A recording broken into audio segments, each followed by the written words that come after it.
जय श्री महाकाल दोस्तों, जय श्री राम। कैसे हैं आप सभी? काफ़ी अच्छे होंगे। मेरा नाम सुनील मोटिवेशन, हमारा चैनल है सुनील 786 मोटिवेशनल। जैसे कि दोस्तों आपको पता है कि मैं आपको मोटिवेशनल स्टोरी, स्पीच सुनाता हूँ, समझाता हूँ, जिससे कि आप अपने जीवन में आगे बढ़ सकें, उन्नति करें सकें। आपको कोई रास्ता नहीं मिल रहा है ना, स्पीच सुनकर, स्टोरी सुनकर आप उस रास्ते पर आगे चल सकें। ठीक है दोस्तों। बाकी आपने अगर हमारा चैनल को सब्सक्राइब नहीं किया तो चैनल को सब्सक्राइब करिए, जिससे कि आपको स्पीच मिलने पर स्टोरी आसानी से मिल सके, है ना। होता है क्या सर, होता है कि देखिए दोस्तों, अगर आपका चैनल अगर आपने सब्सक्राइब करके रखा है तो जैसे भी मैं कोई वीडियो बनाता हूँ, है ना, तो उससे क्या होगा कि वीडियो बनेगा तो आपके पास क्या है कि वो वीडियो स्क्रीन पर आ जाएगा, अगर चैनल आपका सब्सक्राइब है ना। तो इसलिए आप अपना अपना जो चैनल सब्सक्राइब कर लीजिए, काफ़ी सही रहेगा दोस्तों। चलिए ठीक है, समय ख़राब करते हुए ना हम स्टार्टअप करते हैं। आज की बहुत अच्छी प्यारी मैं आपको मोटिवेशनल स्पीच लेकर आया हूँ, जिससे कि आप अपने जीवन में उन्नति कर पाएंगे। तो स्पीच का मैं नाम बता देता हूँ। स्पीच का नाम है और मैं इसका एग्जाम्पल के साथ में आपको समझाऊंगा, और बहुत ज़रूरी है दोस्तों आपके जीवन में। देखिए, बहुत इंपॉर्टेंट चीज़ मैं आपको आज समझाने वाला हूँ। फोकस करिएगा ध्यान से, है ना। एक्टिव होकर थोड़ा समझें आप। अगर आप वीडियो देख रहे हैं तो आप एक्टिव होकर बैठिए, ठीक है। दिखावा ना करें वीडियो देखने का, गहराई से समझिए कि मैं समझा क्या रहा हूँ। अब होता है क्या है कि आप वीडियो देख रहे हैं, पर अगर आप सीरियस नहीं है तो मतलब नहीं है। फोकस करिए पूरा, ठीक है ना। कोई भी चीज़ देखिए सीखते हैं हम, सीरियस होके ही करें, ज़्यादा अच्छा रहेगा। वो बहुत अच्छी स्पीच है, स्पीच लेके आया हूँ मैं ना। फोकस करिएगा, ठीक है ना। तो स्पीच का नाम है दोस्तों कि जीवन में आगे बढ़ने के लिए, कामयाब होने के लिए अपने से बड़ों का सम्मान करना बहुत ज़रूरी है। यही हमारी स्पीच रहेगी। एग्जाम्पल के साथ मैं आपको समझाऊंगा कि कामयाब होने के लिए अपने से बड़ों का सम्मान करना ज़रूरी है, ठीक है। अब मैं आपको स्टार्टिंग से ही समझाता हूँ बिल्कुल। तो जब छोटे बच्चे का जन्म होता है तो बड़ा होता है वो, इसके बाद बड़े होके वो देखता है अपने माँ बाप को। माँ बाप ने उसको पाल पोस के बड़ा किया है।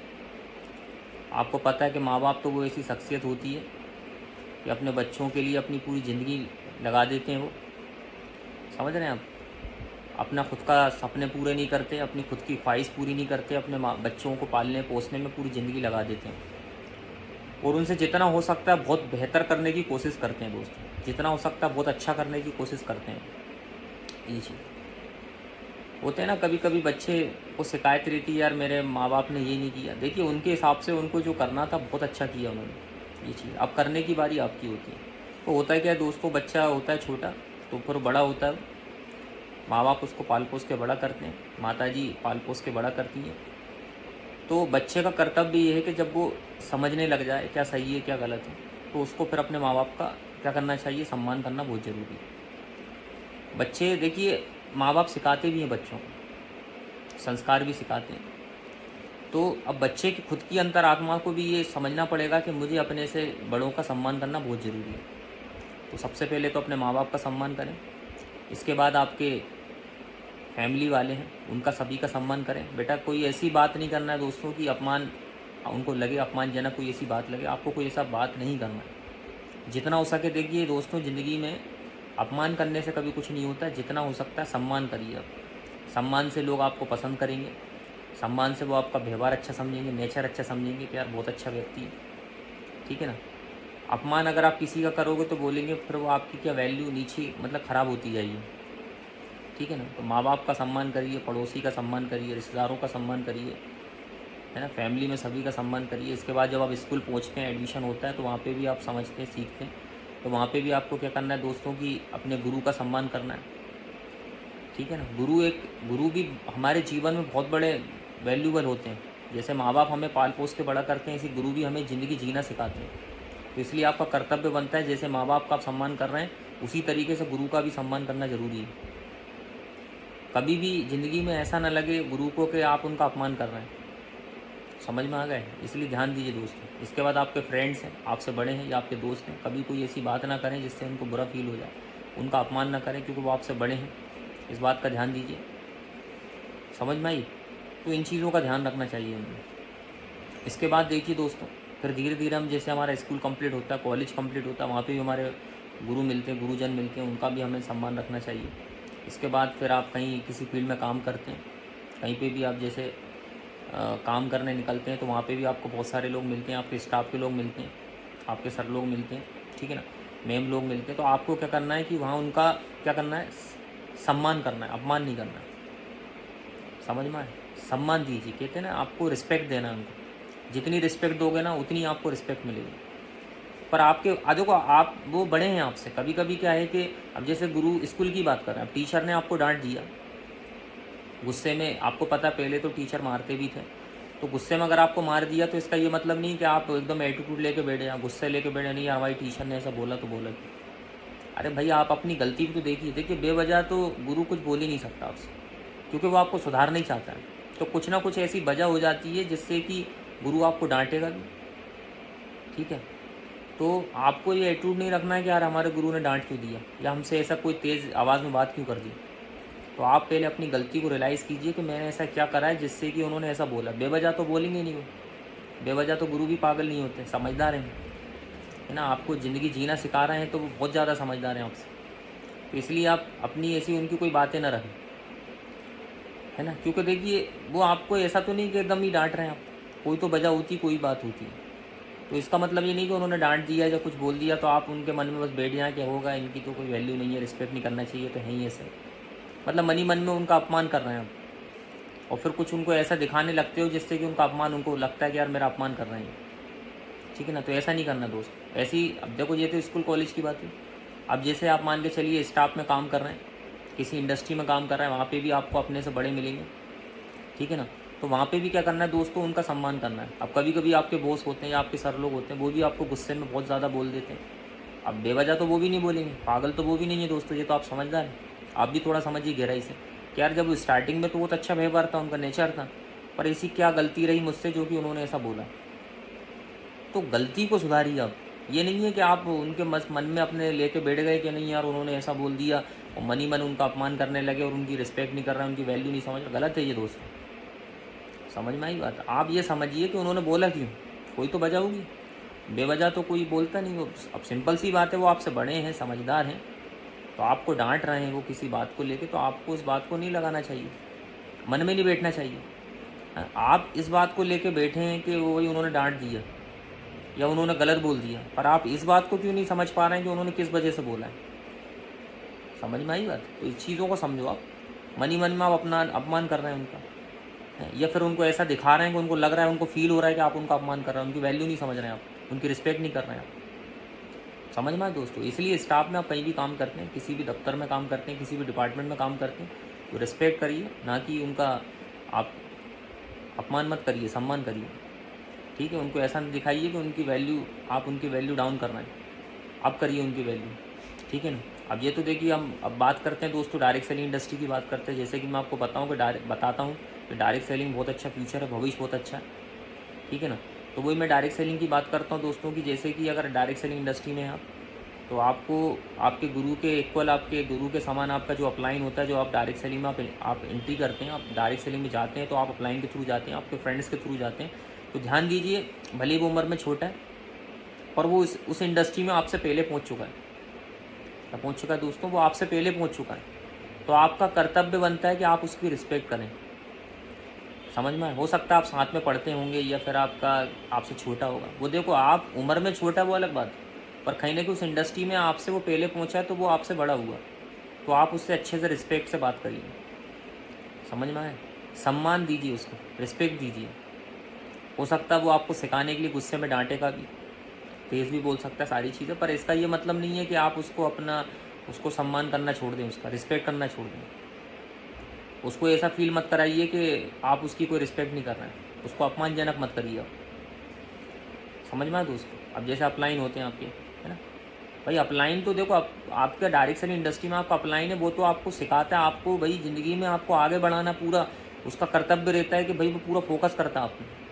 तो आपको तो भगवान के फरिश्ते की तरह मानना चाहिए उसको, क्योंकि वही व्यक्ति है जो आपको ज़िंदगी जीना सिखा रहा है, कि सही रास्ता लेके गया। और आगे चल के छोटी मोटी बात पे लेकर अगर आप उससे गुस्सा होकर बैठ रहे हैं, फिजूल का एटीट्यूड दिखा रहे हैं, उससे क्या होगा। आप पुराने दिन क्यों भूल जाते हो। समझ में। आप ये क्यों भूल जाते हो कि उसी ने स्टार्टअप करवाया आपको, ये दिमाग में क्यों फिट नहीं होता। आप ये चीज़ समझना चाहिए आप। कि यार वही इंसान है जिसके वजह से आप यहाँ तक पहुँचे हो। कदम कदम पे उसने साथ दिया, हर वक्त आपके बुरे वक्त पे साथ दिया।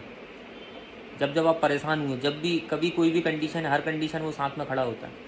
तो फिर उसके थोड़े से गुस्से करने से या कुछ ऐसी बातें बोल देता है वो गुस्से में, वो बेवजह तो पागल तो वो भी नहीं है, ठीक है ना। आपकी कुछ गलतियाँ रहती तभी बोलता है, तो आपको फिर उसकी बातों को नहीं लेना चाहिए। बाकी आपको बस बेटा इस चीज़ को समझो, आपके गलती क्या की उसने, आपने किस वजह से बोल रहे हो। कोई तो गलती रही होगी आपकी, तभी तो बोल रहा है ना वो, तभी तो डांट रहा है ना आपको। समझ में आया? बेवजह तो नहीं चिल्लाता कोई भी, चीखता बेवजह तो कोई अपना दिमाग ख़राब नहीं करेगा। आपको पता है गुस्सा कोई भी इंसान होता है तो गुस्सा होने से इंसान का खुद को ही मतलब कहते हैं खून, लोग कहते हैं कि जो हमारा ब्लड होता है उस वो मतलब थोड़ा जलता है, ऐसे कहते हैं खून जलता है गुस्सा होने से। तो भाई इंसान गुस्सा हो रहा है तो वो भी अपनी बॉडी पे इफेक्ट पड़ रहा है, तो आप उसको मजबूर कर रहे हैं ना गुस्सा होने पर। आप मजबूर कर देते हैं कुछ कुछ ऐसे काम से जिससे कि उसको डांटना पड़े, आप मजबूर कर देते हैं जिससे कि वो उसको चिल्लाना पड़े। तो ऐसा काम ही मत करिए, सुधार करिए आप। अब आपने ही मजबूर किया, दूसरी बात फिर आप ही गुस्सा बैठे एटीट्यूड लेके बैठे, अरे यार उन्होंने ऐसा बोल दिया, वो तो ऐसे बोलते हैं यार। फिर आप अपने आप नहीं सोचने लगते यार हमारा दिमाग ख़राब हो जाता है, ऐसा हो जाता है वैसा। अरे तो बेटा आपकी कुछ गलतियाँ हैं ना, ये देखो, समझ में आ गया। इसके बाद देखिए अब आप गलती भी कर दी, ऊपर से आप उनको एटीट्यूड भी दिखा रहे हैं, उनको दिखा भी रहे हो कि नहीं हम आपका कोई सम्मान नहीं करते। मनी में उनका आप उनको लग रहा है आप ऐसा कुछ फील करा रहे हो जिससे उनको लग रहा है कि आप अपमान कर रहे हो उनको। समझ में आई? अब ऐसे ही आपके अपलाइन हुए, 38 हुए, मार्क्यूज़ हुए, डायरेक्ट सेलिंग इंडस्ट्री में है, तो आप इन चीज़ों का ध्यान दीजिए ना बेटा, ऐसा काम ही क्यों करते हो। समझ में? चलो ठीक है, गलती हो भी गई तो फिर उस बात को लेके क्यों बैठना, सुधार करो ना आप। उनको फालतू का एटीट्यूड दिखाने से क्या मतलब। एक बात बताइए, आपके अपलाइन 38 है, मार्क्यूज़ है, उनको आप गुस्सा होकर क्या कर लेंगे आप, नुकसान आपका ही है ना। समझ में आई भाई? वो तो आप जैसे बहुत सारे लोग पैदा कर सकते हैं, पर आप अपने अपलाइन मार्क्यूज़ को कहाँ से लेकर आएंगे, वो तो एक ही है ना आपका। तो इसलिए उसके अपमान करने से क्या मिल जाएगा, आप रिस्पेक्ट करिए, उसकी वैल्यू बनाइए। समझ में आए? उसकी वैल्यू समझिए आप, रिस्पेक्ट करने से ही। देखिए अगर डायरेक्ट सेलिंग इंडस्ट्री में हो आप, तो बेटा डायरेक्ट सेलिंग में क्या है कि देखिए कहते हैं टी डाउन और टी अप। मैं आपको डायरेक्ट सेलिंग की लैंग्वेज में बात करूँगा कि डायरेक्ट सेलिंग में चलता है टी अप और टी डाउन। तो डायरेक्ट सेलिंग में अगर आप हैं और अगर आप बेटा टी डाउन कर रहे हैं, अपलाइन का कर रहे हैं, 38 का कर रहे हैं, या अपने जो भी आप ऊपर वाले बड़े लोगों का कर रहे हैं, तो उससे क्या होगा, टी डाउन से तो ये नहीं चलता बिज़नेस। डायरेक्ट सेलिंग बिजनेस में तो टी डाउन से तो नहीं चल सकता। ये एक ऐसा बिजनेस है कि भले ही आपके अपलाइन जो भी 38 भले ही वो कितने भी गुस्से वाले हों या कुछ भी आपसे गलत बोलते हो, फिर भी आपको उनकी रिस्पेक्ट बनाना पड़ेगा अगर जीवन में उन्नति करना है तो। समझ में आया? उनको तो गुस्सा होने से, उनसे एटीट्यूड होने से कोई मतलब नहीं, नुकसान तुम्हारा है टोटल, उनका तो 1% का लॉस नहीं है, क्योंकि वो तो आप जैसे बहुत सारे क्रिएट कर सकते हैं। समझ में आई बात? पर आप कहाँ से लाएंगे अपलाइन, आप कहाँ से लाएंगे 38, आप कहाँ से लाएंगे मार्केट। भाई उनके लिए तो बहुत सारे हैं आप जैसे उनके पास 10 हैं, पर आप तो एक ही हो ना, आपके अपलाइन तो एक ही है ना। समझ में आया? उसको तो चेंज नहीं कर सकते हो आप, 38 को तो चेंज नहीं कर सकते हो, अपने मार्केट उसको चेंज नहीं कर सकते हो। आपके ओवर टॉप जो सर, ठीक है ना, ब्रांच में हैं आपके जो भी सर हैं, जो भी उनका रिस्पेक्ट करते हैं, उनको तो आप नहीं कर सकते चेंज, वो तो एक ही है ना। तो फालतू का एटीट्यूड करने से क्या मतलब, गुस्सा होने से क्या मतलब। मैंने बोला ना बेवजह तो वो आपको नहीं डांटेंगे, क्योंकि पागल तो वो भी नहीं है, आपसे कई ज़्यादा समझदार है, इसलिए वो सक्सेस हैं आज, बड़े लेवल पे, बड़ी पोस्ट पर। तो मैं तो चाहूँगा कि आप उनको अच्छी फील कराइए, भले ही आप गुस्से से, देखो मैं तो बोलता हूँ अगर उन्होंने गुस्से से डांट भी दी है किसी बात से, तो उनकी बातों को बुरा मत मानिए, दिल पे मत लीजिए अपने, बढ़िया इस चीज़ को एनालिसिस करिए कि यार सर ने बोला किस लिए या मैम ने किस लिए बोला, सुधार करिए बेटा, सुधार करो। समझ में? उनको ऐसा फील मत कराओ कि हम आपका अपमान कर रहे हैं, बल्कि उनको ये फील कराओ कि ठीक है सर हमारी गलती थी, और बाकी बिल्कुल हमारे दिल में आपके लिए सम्मान है, सम्मान था, सम्मान है और सम्मान रहेगा, रिस्पेक्ट करता था, रिस्पेक्ट करता हूँ और रिस्पेक्ट करता रहूँगा, ऐसा फील कराइए, तो उनको बड़ी खुशी होती है। समझ में ये चीज़। अब आप सुधार तो नहीं कर रहे हैं, ऊपर से उनको ये दिखा रहे हैं कि नहीं यार वो एटीट्यूड दिखा रहे हैं फिजूल का, उससे तुम्हारा खुद का ही नुकसान है, बता चुका हूँ। समझ में आई दोस्तों ये चीज़। तो इस चीज़ को थोड़ा गहराई से लीजिए आप, बहुत बड़ी इस टॉपिक है ये, नॉर्मल चीज़ मत समझिए। अगर इस चीज़ को अगर आपने गहराई से ले लिया ना अपने दिल और दिमाग में, तो जीवन बदल जाएगा बेटा तुम्हारा, परिवर्तन हो जाएगी लाइफ। यही चीज़ को लोग मैनेज नहीं कर पाते हैं, इसी चक्कर में बहुत बड़ा लॉस हो जाता है। डायरेक्ट सेलिंग इंडस्ट्री में बहुत सारे लोग यही चीज़ क्या अपलाइन की रिस्पेक्ट नहीं करते हैं, अपलाइन की छोटी छोटी बातों को लेकर जब उनको बहुत बड़ी बातें लगने लगती तो वो छोड़ देते हैं, स्विच कर देते हैं डायरेक्ट सेलिंग, और बाद में फिर डायरेक्ट सेलिंग को बदनाम करते हैं कि ऐसा है वैसा है। अब बताओ, ये बहुत बड़ा टॉपिक है, बहुत बड़ी सोचने वाली बात है, ये बहुत बड़ा फॉल्ट भी है एक प्रकार का। समझ में अपलाइन का मतलब क्या होता है मैं आपको बता रहा हूँ। जिस तरीके से हमारे माँ बाप होते हैं वो हमारे ऊपर वाले मीन्स अपलाइन। वो डाउनलाइन मतलब बच्चे, जैसे आप हो, है ना, आप बीच में हो, है?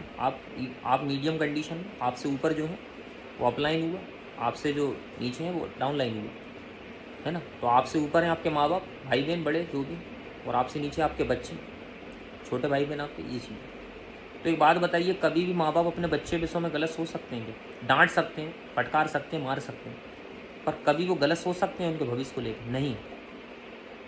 समझ में आ गया ये चीज़? तो उस चीज़ को समझिए आप। पता कहते हैं कि एक बार माँ बाप को बच्चे धोखे दे देते हैं। आपका बच्चे आपको धोखा दे सकते हैं, पर आपके माँ बाप आपको धोखा नहीं देंगे। तो हमेशा आपके हर कदम पे, हर मुसीबत में साथ में खड़े रहते हैं। ऐसे ही बेटा बिजनेस में, डायरेक्ट सेलिंग में अपलाइन का वही कर्तव्य होता है। वो एक माँ बाप की तरह रहते हैं। आप डांटते हैं, चीखते हैं, गुस्सा होते हैं, पर कहीं ना कहीं बेटा वो उनको शौक नहीं आता, ये सब खुशी नहीं मिलती, वो आपके भविष्य के लिए करते हैं, आप सुधर जाएँ। समझ में? पर आप उस चीज़ को गलत लेके ठहर रहे हैं, वो आपकी कंडीशन है। पर बेटा ध्यान दो इन चीज़ों को, और ये स्पीच बहुत गहराई से समझिए। आज की स्पीच यही है कि अपने से बड़ों का सम्मान करिए बेटा, अगर कामयाब होना है तो। ठीक है बाकी नेक्स्ट स्पीच के साथ आएंगे। ठीक है दोस्तों, आज के लिए इतना ही। जय श्री महाकाल, जय श्री राम दोस्तों।